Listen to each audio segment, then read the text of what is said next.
भाभी हो तो ऐसी। काव्या के पिता नहीं थे, लेकिन बड़े भाई ने उसे पढ़ाया लिखाया।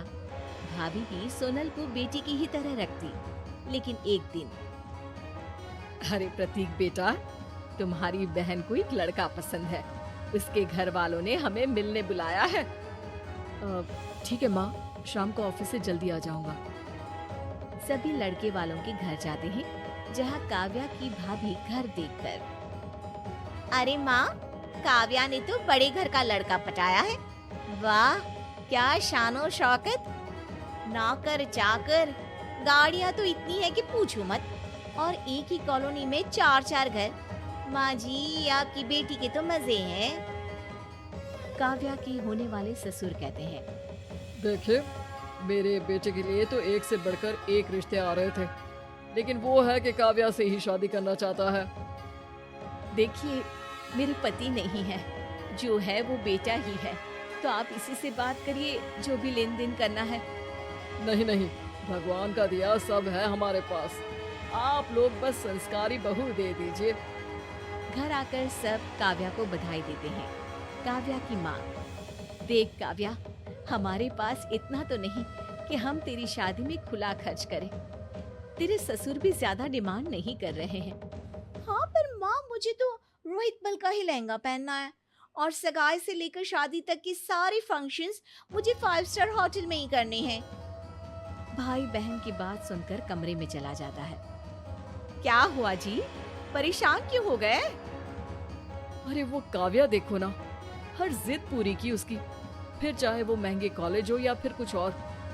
लेकिन इतनी जल्दी इतनी अच्छी तरह से शादी करना। देखिए, भगवान का नाम ले, सब ठीक हो जाएगा। मेरे गहने हैं ना, वो मैं काव्या को दे दूंगी, लेकिन बाकी का खर्च। हाँ चलो, वो मैं देख लेता हूँ। पीएफ के लिए अप्लाई कर देता हूँ। भाभी, कल चांदनी चौक चलना, मुझे लहंगा देखना है। हाँ दिव्या, ले जाना इसे। और सुन, 8,000 से ज्यादा का लहंगा ना लेना काव्या। हाँ हाँ माँ, लेकिन बाजार में काव्या को तो इतने में कोई लहंगा पसंद नहीं आता। अरे भैया, वो वाला दिखाओ ना। और वो तो 25,000 का है बहन जी। अच्छा दिखाओ तो, दिखाने के भी पैसे लगते हैं क्या? काव्या लहंगे की चुन्नी सर पर डालती है और उसे लहंगा पसंद आ जाता है। काश मैं ये लहंगा ले पाती। दिव्या अपनी ननद को वो लहंगा दिला देती है। दोनों लहंगा लेकर घर आ जाते हैं, जहाँ सास कहती है, अरे ये 8,000 का इतना सुंदर लहंगा। हाँ माँ, सिर्फ 8,000 का ही है। दिव्या काव्या की बात पर हैरान हो जाती है, लेकिन कुछ नहीं कहती। शादी की पूरी तैयारी में दिव्या एक से बढ़कर एक सामान लेकर आती है, और अपनी औकात से बढ़कर काव्या के भाई और भाभी उसकी शादी करते हैं। काव्या की शादी के बाद, माँ, इतने लोगों के पैसे देने हैं, कैसे मैनेज होगा? अरे मैं नौकरी कर लेती हूँ ना, जल्दी सबके पैसे चुकता कर देंगे। फिर क्या, दोनों पति पत्नी मेहनत कर शादी के कर्जे को निपटाने की कोशिश में लग जाते हैं। अरे दिव्या, काव्या की पहली दिवाली है, तो थोड़ी बहुत मिठाई और कपड़े ले आना। दिव्या से जितना बन पड़ता है वो कर देती है।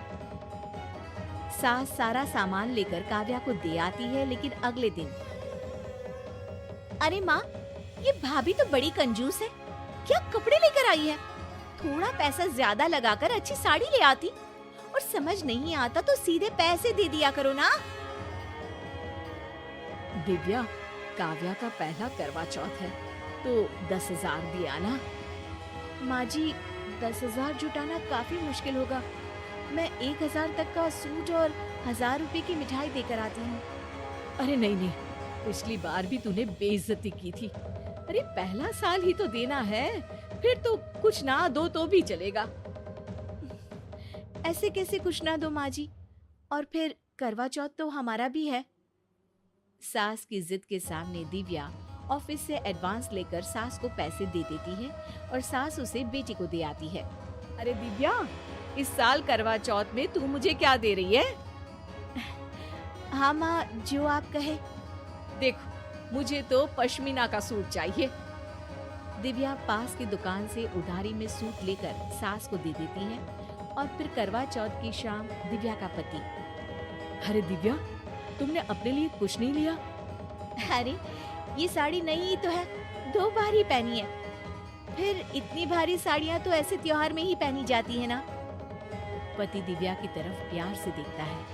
एक दिन ननद घर आ जाती है।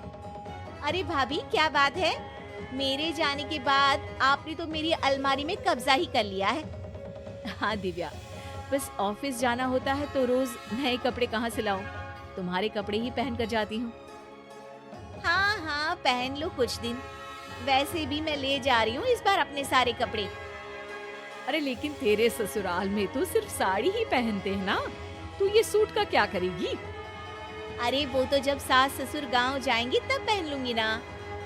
काव्या अपने सारे कपड़े लेकर ससुराल जाने की तैयारी कर रही होती है कि तभी सास दिव्या से कहती है, अरे दिव्या, काव्या को कुछ देना होगा, पहली बार मायके से ससुराल जा रही है। कायदे से तो उसके पूरे घर को कपड़े देने की प्रथा है, लेकिन चलो अब तुम लोग नहीं कर सकते तो। दिव्या अंदर जाती है और अलमारी से वो साड़ी निकाल कर लाती है जो कभी उसके पति ने उसे गिफ्ट की थी। माँ जी, ये नई कोरी साड़ी है, ये आप काव्या को दे दीजिए। नहीं नहीं, इस बार तो मेरे पति के भी कपड़े दो।